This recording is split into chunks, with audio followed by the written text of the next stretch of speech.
पिंजरा पिंजरा रे. तू घरीच असतेस का?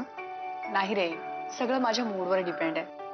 कधी वाटलं तर जाते मी बाहेर, पण इथे जायचं कुठं? इथे ना मॉल आहेत ना मल्टिप्लेक्स. जाऊन जाऊन जायचं कुठं? तर मंदिरात. पण एक सांगू तुला, जे इथे आहे ते बाकी कुठेच नाही.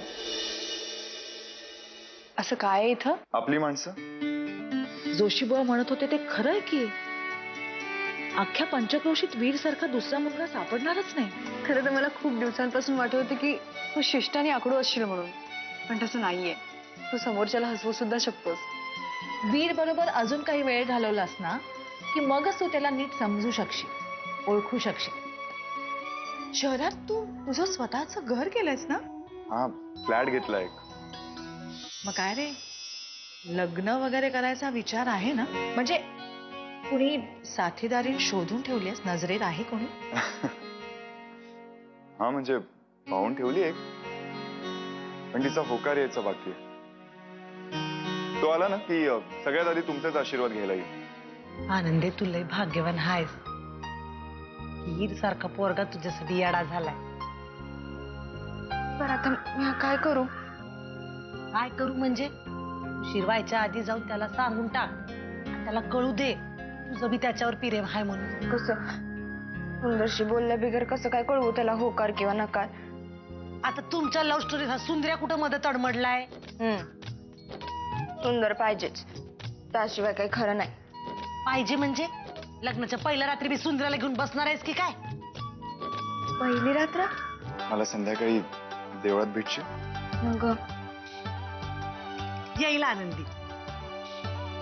तशी बी तिला लई आवड आहे देवा धर्माची, है ना?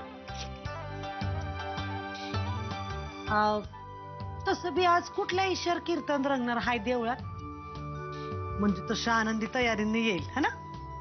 तुमचं लग्न झालं ना नुकतंच? आता गो बया, आता का त्या ईश्वर कीर्तन रंगणार हाय की काय तुमचं? नाही म्हणून नाही, म्हणजे तुम्हाला कॉंग्रॅच्युलेशन्स. पण तरी बी तुम्हाला बी कॉंग्रॅच्युलेशन. मला? अहो, तुमचं लगीन होणार हाय ना, मग आधीच सांगून ठेवलेलं बरं. शालिनी, तुझं थोबाड फुटलं का काय? मी काय विचारते तुला? ही बाई स्वयंपाकघराचा उंबरठा ओलांडून इथे आलीच कशी? कशी म्हणजे? हे माझ्या नवऱ्याचं बी घर आहे अक्का साहेब. शालिनी, त्यांच्यावर कशा पायी ओरडताय तुम्ही? तुझ्याशी बोलताना मला स्वतःचीच किळस वाटते. आणि लक्षात ठेव, या घरात तू फक्त गोरखच्या खोलीत जाऊ शकतेस. दुसरीकडे कुठेही पाऊल ठेवायची हिम्मतही करू नकोस. हिम्मत? अहो, हिमती त्यांना हाय अधिकार रागवायचा. रागवते जितकं रागवायचं तितकं. बघू तरी त्यांच्या मनात राग हाय तरी किती. पण एक दिवस असा येईल आनंदी, त्या अक्काचं गुलाबशिवाय पान हलायचं नाही. तुला खरं सांगू, तुझं सौंदर्य तुझ्या साधेपणातच आहे. अगं, अशा लिपस्टिक लावून फिरणाऱ्या गावात भरपूर मुली आहेत, पण त्या सगळ्यांपेक्षाही तू जास्त सुंदर आहेस. म्हणूनच तर तुला म्हणालो ना, आय लव्ह यू. जाते मी. कुठलेही कठीण शब्द न वापरता विचारतो, मला तुझ्याबरोबर जगायला आवडेल. आहे तुझी तयारी? याला मी माझा होकार समजू? मी घरी जाऊ का?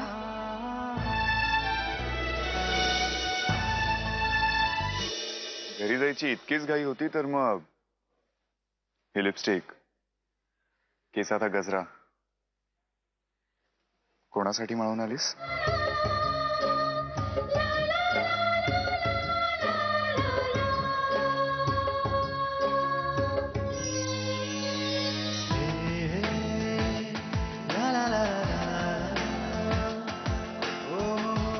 मला तुझं उत्तर मिळालं आनंदी.